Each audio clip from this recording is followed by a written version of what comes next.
We are gathered here for collecting the power, the energy which help us in our future.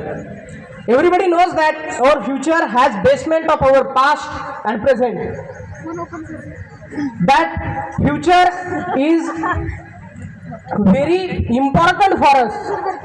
आणि त्या भविष्यासाठी, त्या फ्युचरसाठी आपल्याला आज आपल्या स्वामीजींकडून एनर्जी घ्यायची आहे, आपल्याला पॉवर घ्यायची आहे. आपण सगळे त्या गोष्टीसाठी आलोय आणि मला वाटतंय स्वामीजी सुद्धा या ठिकाणी आपल्याला तोच भरभरून आशीर्वाद देण्यासाठी आलेले आहेत.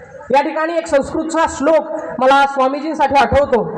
दृष्टांतो नैव दृष्टस्त्री भुवन जठरे सद्गुरोर ज्ञान दातु न स्पर्शश्चे तत्र कल्प्यश्च नयति यदोः स्वर्ण नामश्मसारं न स्पर्शत्वं तथापि श्रीतचरण युगे सद्गुरु स्वीय शिष्ये स्वीयं साम्यं विधत्ते भवति निरुपमस्ते नवा लौकिकोपि. या जगाच्या पाठीवर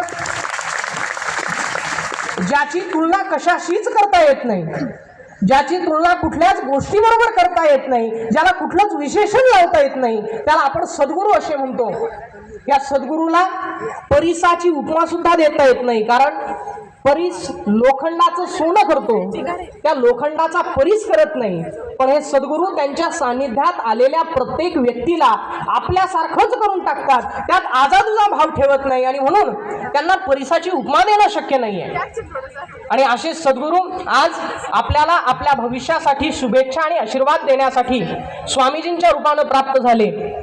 आणि निश्चितच यामुळे आपलं भविष्य उज्ज्वल राहणार आहे, यात शंका नाही. कारण सतसंगती आधी घडी सुमिरण वर्ष 50 वर्षा बरसे एक घडी अरट फिरत 12 मास. स्वामीजी आम्ही खरंच स्वतःला भाग्यवान समजतो की ज्ञानेश्वर महाराजांच्या पदस्पर्शाने पावन झालेल्या या भूमीमध्ये आमचा जन्म झाला, इथे आमचं बालपण गेलं. लोकनेते मारुतराव घुले पाटील यांच्या विचारातून साकारलेल्या या जिजामातेचे आम्ही विद्यार्थी आहोत.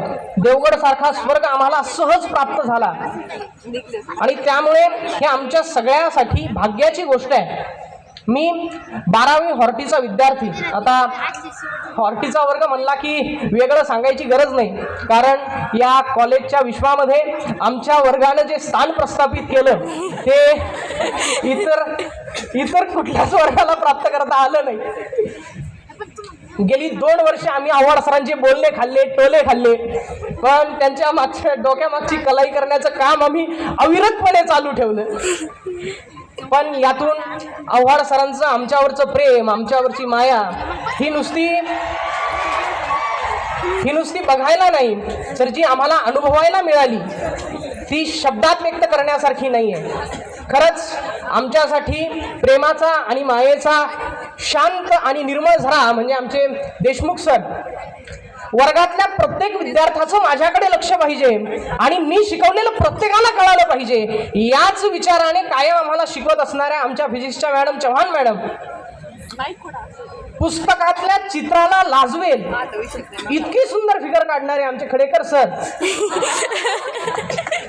माझ्या लॅब मध्ये उपस्थित असणाऱ्या प्रत्येक विद्यार्थ्याला प्रॅक्टिकल परफॉर्म करताच आलं पाहिजे, याच अनुषंगाने कायम आम्हाला शिकवणारे दरवडे सर, पाटील सर आणि केमिस्ट्रीच्या लॅब मधून हाकून देताना माझा पण विचार केला नाही असे माझे प्रिय बाबा उगले सर. या सगळ्यांच्या धाकात आणि प्रेमात हे 2 वर्ष कसे निघून गेले मलाच कळालं नाही, पण या 2 वर्षांनी मला आयुष्यभर पुरून उरतील असे मित्र दिले. फक्त हा निरोप घेताना मनामध्ये कुठेतरी शंका, कुठेतरी एक असा भाव निर्माण होतो की बाबा पुन्हा आयुष्यामध्ये पुढची वाटचाल करत असताना असा अनुभवी आणि ज्ञान स्वरूपात कायम आम्हाला मदत करणारा आमचा हा असा गुरुजन वर्ग पुन्हा मिळेल का, पुन्हा जीवाला जीव देणारे हे असे मित्र पुन्हा भेटतील का, अशी शंका कुठेतरी निर्माण होते. पण मिलनामध्ये वियोग हा या जगताचा नियम आहे. गीत रामायणामध्ये ते कवी लिहितात, 2 ओंडक्यांची होते सागरात भेट, एक लाट तोडी दोघा पुन्हा नाही गाठ, वियोगार्थ मिलन होते नेम हा जगाचा, पराधीन आहे जगती पुत्र मानवाचा. आणि त्यामुळे आयुष्यामध्ये ध्येय प्राप्तीसाठी वियोगाचं दुःख मनाशी धरून कायम चालत राहणं हा निसर्गाचा नियम आहे. आणि याच नियमाला अनुसरून आमच्या कॉलेजनं आम्हाला कर्मरूपी कटोरी आणि त्यात ज्ञानरूपी रस भरून दिलेला आहे, अनुभवरूपी गाठोडा आमच्या पाठीवर दिलेला आहे आणि आमचं कॉलेज आता आम्हाला या जगाच्या बाजारामध्ये सोडून देणार आहे आणि निश्चितच या जगाच्या बाजारात आम्ही आमचं स्थान प्रस्थापित करू यात शंका नाही आणि आम्ही करून राहणारच अशी ग्वाही मी माझ्या सर्व गुरुजन वर्गाला देतो. आणि जाता जाता 4 ओळी फक्त माझ्या मित्रांसाठी.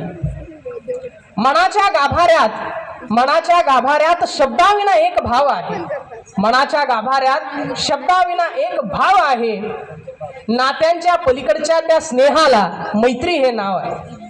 आता हे कॉलेज सोडून आम्ही ज्याच्या त्याच्या मार्गाला लागणार, पुन्हा भेट होईल नाही होईल मला सांगता येत नाही.